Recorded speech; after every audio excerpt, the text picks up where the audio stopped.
রাধে রাধে বন্ধুরা, শীতের দিন তো চলে যাচ্ছে, এবার আসছে গরমের দিন। তো মটর আপনারা কিভাবে স্টোর করে রাখবেন, 1 বছর ভালোভাবে থাকবে এবং খেতেও পারবেন। তো সেই পদ্ধতিটা জানার জন্য আজকে আমি ভিডিওটা আপনাদের কাছে শেয়ার করছি। শীতের দিনের মটর মোটা দানাদারও পাওয়া যায়, ছোটো ছোটো পাওয়া যায়, কিন্তু এই যে সময়টা হালকা গরম আসছে, এই সময় যে মটরটা দানাদার মটর বেশি, ছোট মটর কম কম থাকে এতে। আর এই সময় যে মটর, এই মটরটাই স্টোর করে রাখতে পারবেন।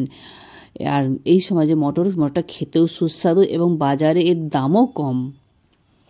আগে যে মটরের দাম ছিল সেটা এখন অনেকটা কমে গেছে, কিন্তু এখন বাজারেতে মটর উঠে আসছে, তো সেই জন্যে বাজারে এখন মটর দামও কম। তো আপনারা চাইলে এই সময়তেই আপনারা স্টোর করে রাখতে পারবেন মটরকে স্টোর করার জন্য কিছু পদ্ধতি আছে, সেই পদ্ধতিটা জানা থাকলে আপনারা 1 বছর স্টোর করে আরামসে রাখতে পারবেন। এই যে ভিডিওটা আমি শুরু করছি। আপনারা যে পাতলা পাতলা যে মটরের সেই দানাদার মটরগুলো নেবেন না, এগুলো বেশি দিন স্টোর করে রাখা যায় না। আর আপনারা মোটা দানাদার যে মটর, সেইগুলো আপনারা নেবেন।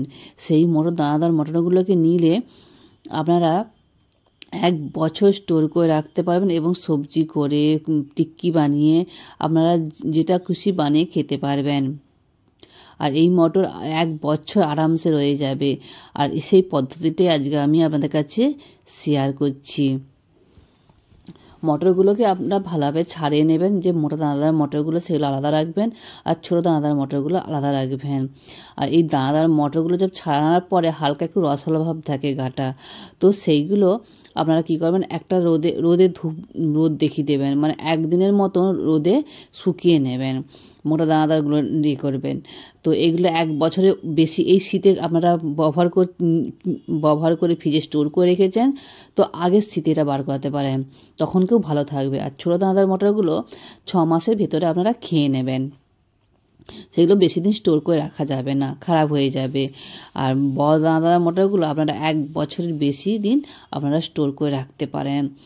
আর এটা হালকা ঠান্ডা হয়ে গেলে সেটা রোদ দিকে নিয়ে যে ঠান্ডা করে সেটা এটা ডাব্বায় ভরে রাখবো। আপনারা আমি তো প্লাস্টিকের ডাব্বায় ভরে রাখছি, আপনারা চাইলে কাঁচের ডাব্বাতে, পলিথিনে আপনারা প্যাক করে রাখতে পারেন। এইভাবে স্টোর করে রাখলে আপনারা 1 বছরের বেশি দিন আপনারা এই মটরটাকে খেতে পারবেন। এই মটরে কিচ্ছু হবে না, আর খারাপ তো একদমই হবে না। এইভাবে মটর রাখবেন, না সিদ্ধর ঝামেলা, না সিদ্ধ করে ঠান্ডা করে এইসব ঝামেলা কিছু না। কিন্তু এই মটরে কোনো স্বাদ চেঞ্জ হবে না। আপনি কাঁচাও খেতে পারেন এবং সবজি বানিয়েও খেতে পারেন, আর স্বাদ একই থাকে। আপনারা এই শীতে স্টোর করছেন, আগের শীতে বার করে দেখবেন একই স্বাদ থাকে। আর এটা বাইরে রাখা চলবে না, এটা ফ্রিজে রাখবেন। এই মটরটা ফ্রিজে রাখবেন, নাহলে বাইরে রাখলে এটা খারাপ হয়ে যেতে পারে। তো এটা আপনারা ফ্রিজে রাখবেন।